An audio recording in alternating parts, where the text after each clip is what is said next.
Well, welcome, ladies and gentlemen, to another episode of Right Click. As always, Birdman here, and I'm just gonna hop right into this. I'm just gonna go ahead and warn you. Probably gonna be one of my shorter videos today. I'm very tired. First of all, a lot of stuff going on here, and I wanted to talk about what we're talking about today, but just bear with me if I'm tired, if I sound and come off as tired.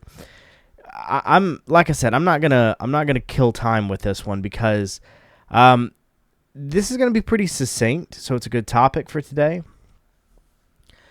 But you guys know I have talked about this time and time again, the impact that esports has had on me as an individual, that it still does. And if all things go well, I'm gonna have some stuff to announce. Hopefully in the near future regarding some esports stuff that I'm still kind of involved in. But I have appreciated esports for, I realized this last night, legitimately half of my life. I have been involved to some degree for literally half of my life up to this point. And I've always appreciated the underdog possibility. The whole scene was always an underdog scene. It always was.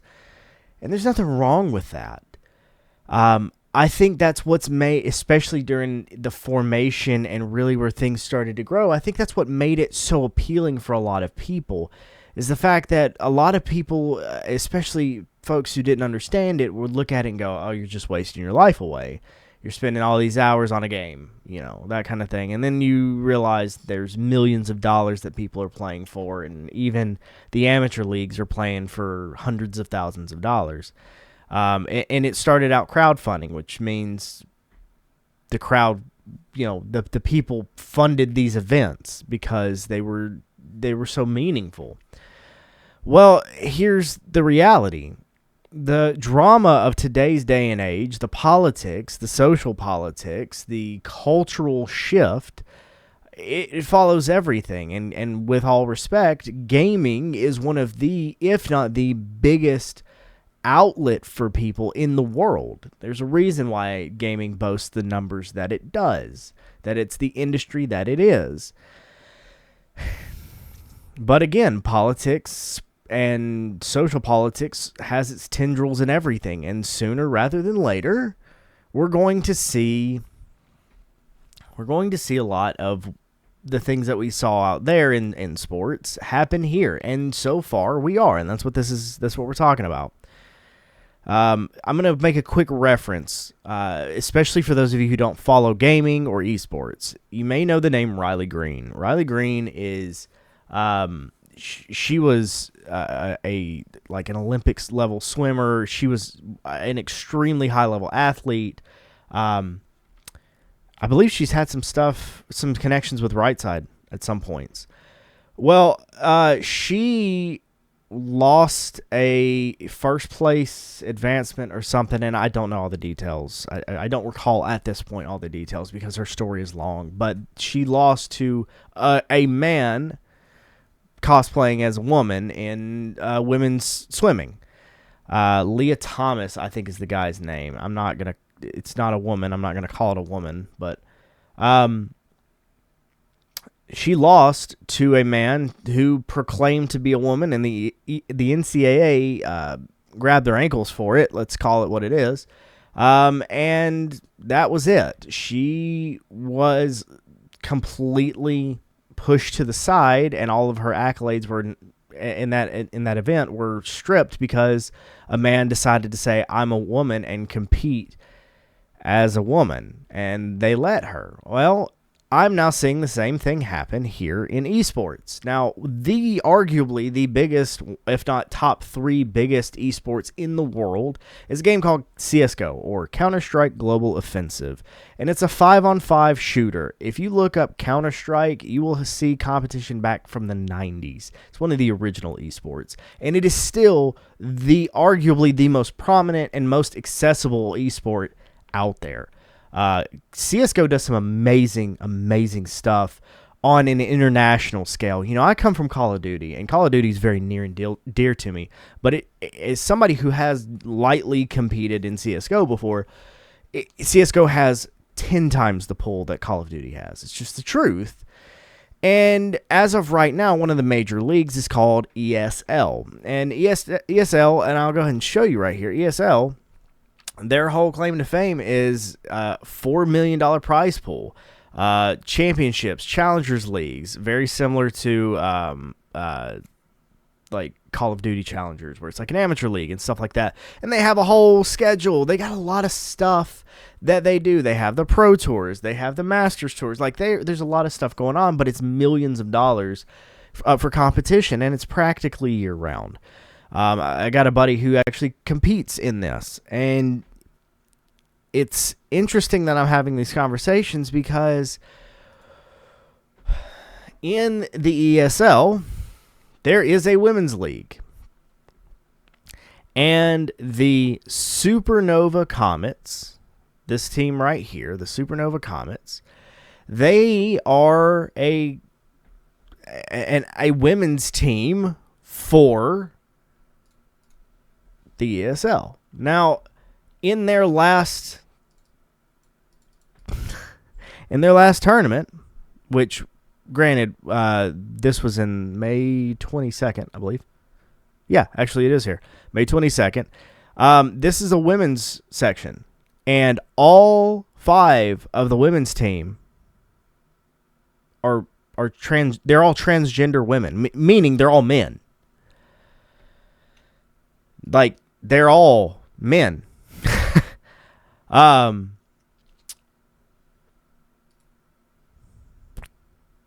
I don't really have to go into depth on this, right? Like, this is not complicated. This is not controversial. This really isn't much of anything. At the end of the day, this is a women's league, and you have men competing in it. And I'm gonna read you something from an article. It's called Skin Club Community, and that doesn't, it's not as weird as it sounds. Skins in CSGO are a literal market, like an actual monetary market. People buy, sell, and trade skins, and several of them are worth thousands and thousands. I think there's one guy who has a gun that has a specific skin and specific stickers that value it on the market for over $1 million. It's insanity, and people have gambled over this for years. That's why Skin Club Community is an actual thing, and even though it sounds weird to the people who don't know CSGO, it's actually not that weird. It just means camos on a gun, basically. It's the skin on the... Anyways, point being, they posted this article that I want to cover. It's not very long, but I want to cover this because it's very interesting, and it poses a very interesting question. And it's very similar to what we saw with Riley Gaines, and I think it's worth discussing. So let's look at this, right? ESL Impact Gender Controversy splits the CS2 or Counter-Strike 2 community in half, eclipsing event itself. So, ESL Impact, that's the ESL Impact is the league. While the men's IEM Dallas 2025 tournament was taking place, ESL hosted the finals of the women's ESL Impact Season 7 at the same venue. This tournament, created to support the women's scene, unexpectedly became the epicenter of one of the most heated debates in the history of women's esports. Absolutely. The reason? The emergence of Supernova Comets, a team composed entirely of transgender women, reaching the grand final. So who are they? Supernova Comets is a new North American team formed on February 5th, 2025. All 5 players previously competed under the Shimmer banner, and the project was built from the ground up by Coach Inc., who formed the team on the same day. The team roster is as follows, and you can see here their gamer tags are in the middle. So you have Empathy, Styx, Fox, Raven, and Serendipity. All players are openly transgender women. Despite having been part of the esports scene for some time, none of them have achieved significant success prior to 2025. They often move between teams like Shimmer, Lotus Fae, Impact, and had not won tournaments in the men's circuit.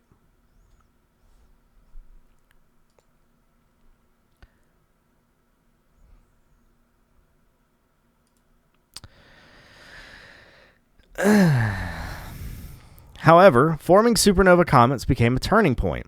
The team dominated the North American division of ESL Impact League Season 7, winning all group stage matches 2-0, including victories over FlyQuest Red and Lumen Fae. They eventually lost in the grand final of the Global League, finishing in second place but showing strong gameplay. Outside of the women's scene, however, Supernova Comets still struggle to compete on equal footing. In April and May 2025, they lost to teams like Game Hunters, Legacy, and Might in mixed gender tournaments like Thunderpick and Fragdelphia, finishing outside the top 8. We're going to reference this again. Please remember this. This line right here, the mixed gender tournaments, we're going to reference this again. Okay, moving forward. The semifinal scandal. The controversy peaked after their semifinal match against NIP.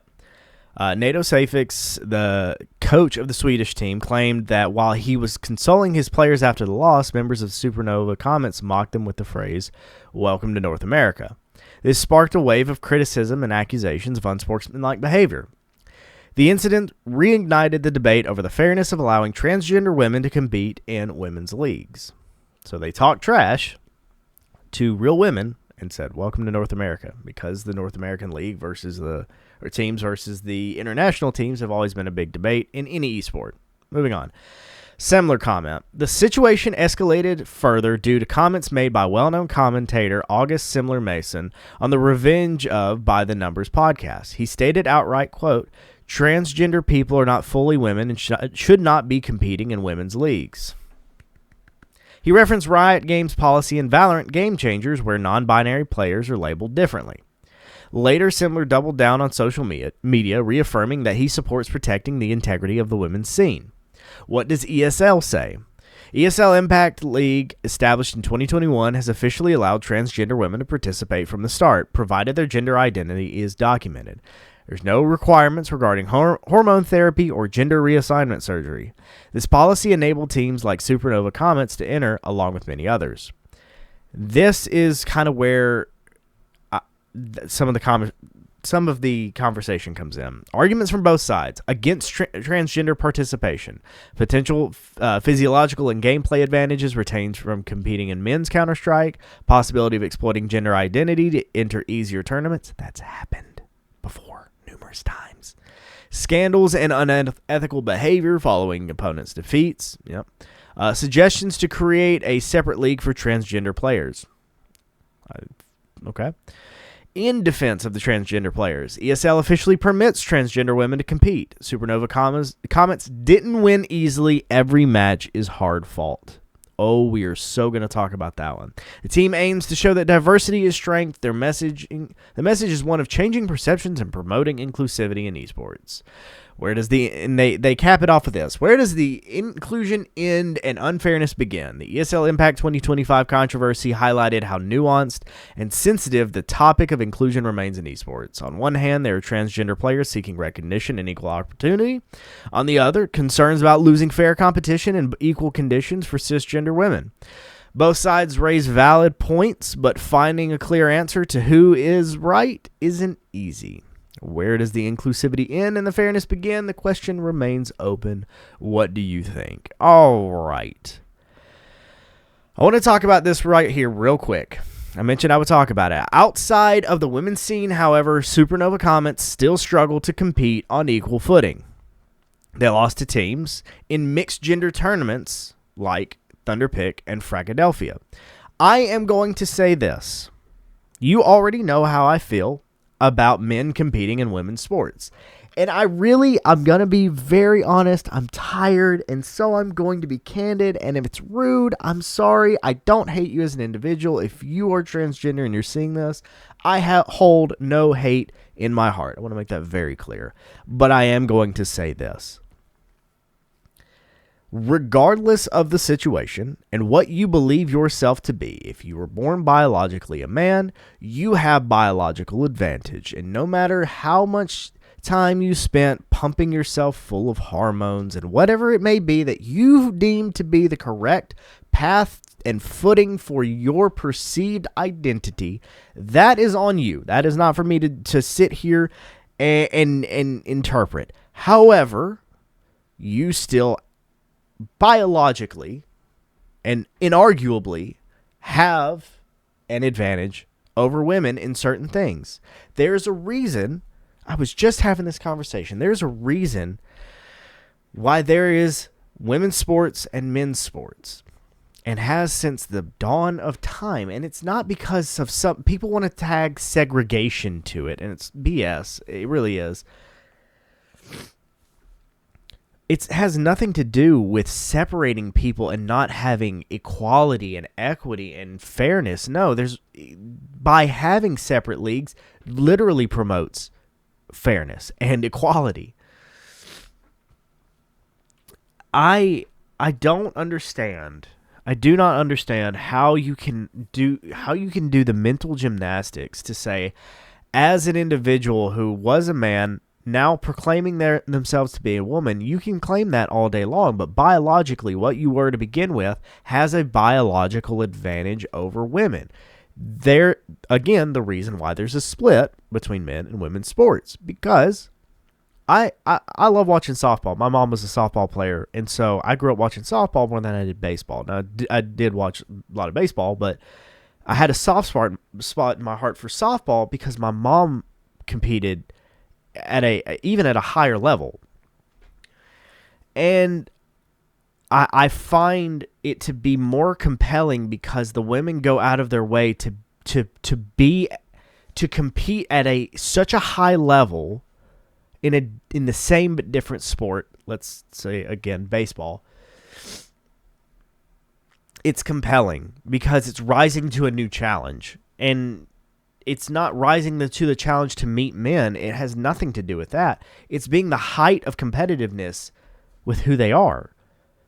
You can make the argument that every sport and every iteration of men or women's version of that sport is the same thing, and it is.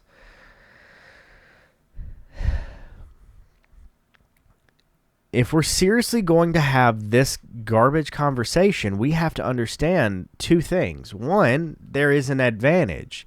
And if you get to this point,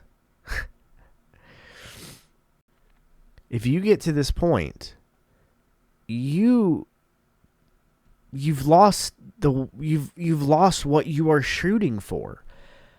At one point it says, obviously it talks about exactly what we're talking about here, arguments from both sides, right?